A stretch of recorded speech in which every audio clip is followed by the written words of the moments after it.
New Zealand's election date has just been announced, and if you're a property investor, depending on who wins, your house could go down in value, you could have to pay tens of thousands of dollars more in tax, and the rules for being a landlord could change dramatically.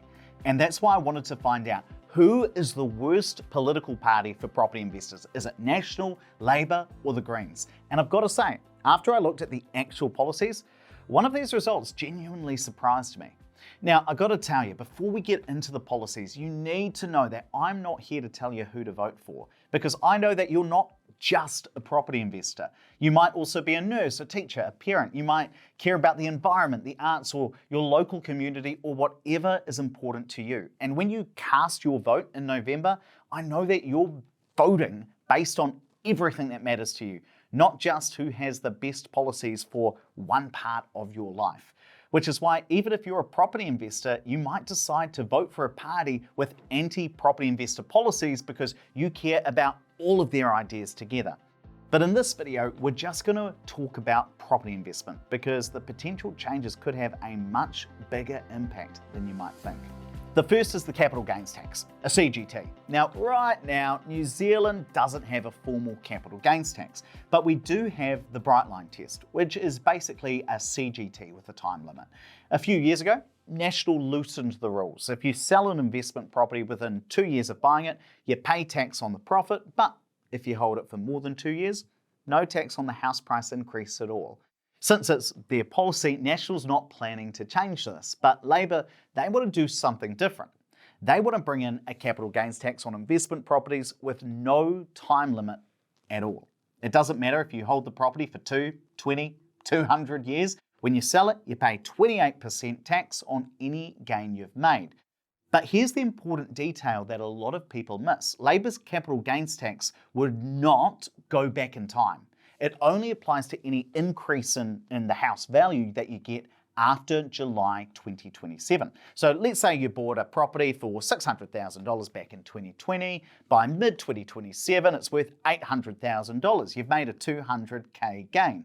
Well, that gain, it's yours, tax-free. Now, if you sell the property in 2032, 5 years later, for $950,000, you pay the 28% tax on that $150,000 gain that you made after mid-2027, not the whole $350,000. But you'd still have to pay 42 grand in tax in this case, and that's still a tax that you wouldn't pay under National. But it's not as brutal as some people think, except for this one part that no one's really talking about. You see, under Labour's policy, any losses that you make are ring-fenced. Now, what does that really mean? Well, let's say you buy a property and you sell it for less than you bought it for, call it 3 years later. You can't claim a tax refund. Those losses, they just carry forward. And that basically means that it's not a symmetrical system, right? The government takes a cut when you win, but they don't share in your pain when you lose. Though here's something that might surprise you as well. While the Greens, who are to the political left of Labour, while they're broadly supportive of a capital gains tax, they aren't campaigning to bring one in. And that's because they think that Labour's policy is too watered down. They've got something bigger in mind, because the Greens want to bring in a wealth tax. And this is where it gets very serious for property investors. A wealth tax is completely different to a capital gains tax. It's not a tax on your profits when you sell, it's a tax on what you already own every single year. And here's how it works. Under the Greens policy, you'd pay 2.5% every year on your net assets above $2 million, and for couples that threshold is $4 million. But it gets even worse if you own your house or investment properties in a trust, because then you have to pay 1.5% a year on the value of all the assets in the trust with no threshold at all. Now, that all sounds quite technical, right? So let me give you some real-world examples of how brutal this can get. Let's say you're a recently retired couple. You've worked hard your whole life, you've built up a property portfolio that's now worth $2.5 million, and you've got a $500K mortgage against those properties, and you will own all of these properties in a trust. Now, after paying the mortgage, the rates, the insurance, the maintenance, those properties generate $80,000 a year in rental income. That's what you live on. And of course, you'll pay tax on that. About 16 grand will go to the IRD. You get to keep $64,000, which is not a bad retirement at all, since you probably also get your New Zealand super. But under the Greens policy, first, the trust has to pay $30,000 in wealth tax, but then the property investor still has to pay almost $7,000 of income tax too. So instead of 20% of their total income going to the IRD every year, now 46% of your income is going to the tax man. So you keep 43 grand a year rather than the original 64 grand a year, and that is a 32% pay cut for this retired couple. And if you're like a lot of Kiwis and own your own home in a trust, you could have to pay even more of your income in tax too. But let's just put that aside for a second. Here's the critical difference between Labor and the Greens policy. Labor's capital gains tax only touches future gains. The wealth you've already built, that's safe. They won't touch your main house either. The Greens wealth tax, it reaches back into wealth you've already made and taxes everything you've already accumulated every single year until you either spend all of your money or die. And that includes potentially touching your own home if you're like the 11% of Kiwis who own your home in a family trust, which is why Labor have ruled out campaigning on a wealth tax themselves, as has National. And if you're finding this useful, do me a quick favor and hit the like button. That's how I know which videos I should do more of, and honestly, it really helps with the YouTube algorithm. Subscribing, that helps too. We are getting really close to our goal of growing this community to 50,000 subscribers. And if you do already subscribe, you might be wondering about interest deductibility, because this is one of the most debated yet misunderstood rules, which everyone's been arguing about for the last 5 years. Because this is the policy that some people call a landlord loophole, whereas others just call it standard business practice. And that's because for most of history, property investors have paid tax on their profits, and your profit is your income minus your expenses. Really simple. Now, most investors have a mortgage, and if you have a mortgage, you pay interest to the bank, and that's a cost. But Labor binned that definition in 2021 when they decided that mortgage interest was no longer a tax-deductible expense. That's when the government started taxing fake profits. So originally, if your property earned $30,000 a year in rental income, had $10,000 in costs like your insurance, your maintenance, your local council rates, and let's say you had another $20,000 in mortgage interest. Well, in that case, $30,000 of income, $30,000 worth of costs, you didn't make a profit, so you don't pay tax. Now, under that new policy, interest deductibility, that mortgage interest no longer counted in the calculation. So the tax man would say, you've now made $20,000 in profit, so you've got to pay us $6,000 or $7,000 a year in extra tax. But here's the kicker, you still have to pay the bank the 20 grand in interest. So your property that didn't make a profit before is now in the red just because of not your tax rate, but the definition of what counts as profit. And that is the reason why when National came into power, they reversed that policy. So it probably doesn't surprise you that National have no plans to change that policy back. Now, Labor, they actually haven't said officially whether they're going to have another go at interest deductibility. Now, based on what we know right now, they're keeping interest deductibility in place. But the Greens, they want to scrap it entirely. They think it's a loophole and they want it gone. Now, let me show you what that means in real dollar terms. Let's bring that recently retired couple back, right? The one who was making 80 grand of income who now has to pay 30 grand in wealth tax. Well, under the Greens policy, it gets even worse because that $500,000 worth of mortgage debt, the interest on it, no longer tax deductible. So the tax man would now see their profit going up by around $25,000 per year. So they have to pay an extra about $9,750 in tax. That's on top of the other taxes, right? So these guys go from paying one tax to three taxes. There's the wealth tax, the tax on fake profits, interest deductibility, and their income tax. And when you add that all up, they could end up paying 56% of their income in tax compared to the original 20%. So it's nearly triple the tax rate on the same amount of income.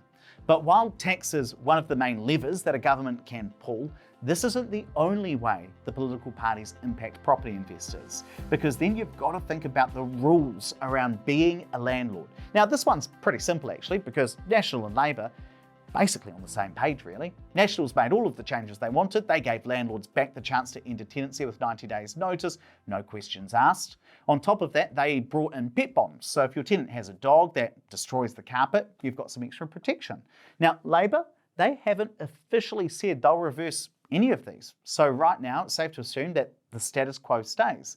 But the Greens, they have got a whole wish list of policies. Rent controls, they want it to be that you cannot increase your rent by more than 3% per year, and you can't jack up the rent from tenant to tenant. A rental warrant of fitness, they want your property to get inspected every year with you paying for it. They want a national landlord register so the public can see who owns what and how much rent you charge. And they want to scrap no-cause terminations that National brought in.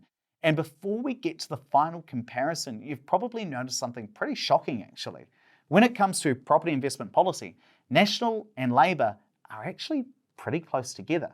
And I know that sounds crazy. You'd think they'd be polar opposites. The two big parties trying to be the biggest parties after the next election. They want to lead the government. But when you look at the actual policies that have been announced today, they're more similar than different. The only official difference right now is the capital gains tax. Labor wants to bring one in. National doesn't. And what's really interesting, again at the moment, is that Labor is not planning to bring back a lot of those policies that they had when they were last in government. No talk of removing interest deductibility again or changing the rental rules back to what they were, no getting rid of pet bonds. Based on what we know right now, they're keeping most of National's current settings, just adding a capital gains tax on top. So if you're sitting there thinking that Labor is going to tear up everything that National has done, that's not what they're saying at the moment. Though just keep in mind that they could release more policies as we get closer to the election. And although National and Labor are similar right now, of course, if Labor gets into government with the support of the Green Party, you don't know how many of those Green Party policies will become law. But what I do know is that elections like this can create opportunities for property investors, because when there's uncertainty, a lot of people freeze, they stop buying, they want to wait just to see what happens. And that's when the deals start coming, because there's less competition. You get more negotiating power, because even as buyers step back to wait for the election result and the eventual forming of the government, the sellers, they still want to sell their houses. So if you want to figure out how to take advantage of that opportunity, that's where the Opus Wealth pathway comes in. You work with a financial advisor, a mortgage advisor, and a property manager who get your lending sorted to get prepared for when the right deal comes. And I'll drop a link in the description to book a free meeting with the team. But while I said that Labor and National are more similar than you think, after doing all of this research, I have found one major difference between Labor and National that would actually be good for property investors. Although it seems like National has the best tax policies for property investors, I mean, they restored interest deductibility, they reduced the bright line test to just 2 years, they brought back no-cause terminations for landlords, all good stuff if you're a property investor. National's Housing Minister, Chris Bishop, has explicitly said he wants house prices to fall. And while Labor's Chris Hipkins says he wants house prices to hold steady so incomes can catch up, if you look at their policy, the funny thing about Labor's capital gains tax is they want to take the money from the tax and use it to pay for 3 free doctor's visits for every Kiwi. But they only get the revenue from the tax if house prices go up. Their whole policy is based on property values increasing. So you've got National offering decent tax treatment, or if you're a property investor, you probably think decent tax treatment. But the main minister in charge of housing is trying to push house prices down. Labor, on the other hand, want to tax your gains, but they need house prices to rise for that policy to even work. So weirdly, Labor might actually need you to make a capital gain more than National does. But when we add it all up, which party is the worst for property investors? Based purely on the policies, it's the Greens. And it's not even close. They're not just proposing one new tax, they're proposing multiple layers of extra taxes on wealth that you've already built, plus removing interest deductibility, plus rent controls, plus a bunch of rules to make being a landlord harder. National and Labor, honestly, they're pretty similar when it comes to property. The only real difference is that capital gains tax, and it looks like Labor secretly want house prices to go up more than National. The real unknown is coalition politics. If Labor needs the Greens to govern, some of those more radical policies might come into play. But after rubbishing their policies for the last 10 minutes, I kind of want to stick up for the Greens, because Look, I don't know Chloe Swarbrick, the co-leader of the Green Party, but I imagine if she was sitting right here, right now, and I said, your party has the worst policies for property investors, she might take that as a badge of honour and say, yes, we do want big changes because we don't think the current system is working. Labor and National, they are too similar. And the poverty that we see in our communities, the harm, that's a choice, and we can start fixing it if we tax wealth, and that starts with property investors. And honestly, I have a certain amount of respect for wanting to change things dramatically, even if I don't agree and think that some of these policies are a bit batty. But I also know that some of you watching could be both a property investor and a Green Party supporter and voter, and could say, good, I want to tax property investors more. These are exactly the sort of policies I want, so I am voting Green. And this is why this video is not a don't vote for the Green Party style video. It's a here are the policies, now it's over to you. And if you do want to understand how any of these policies might actually affect your situation and figure out what money and property moves you should be making before the election, that's when you book in that free meeting with one of my financial advisors. The link's down in the description. And while you've got to remember that even though the policies around property investing are changing and will change, the fundamentals never really do, which is why this video walks you through what I'd do if I started investing in 2026. Click the link below and I'll see you in there.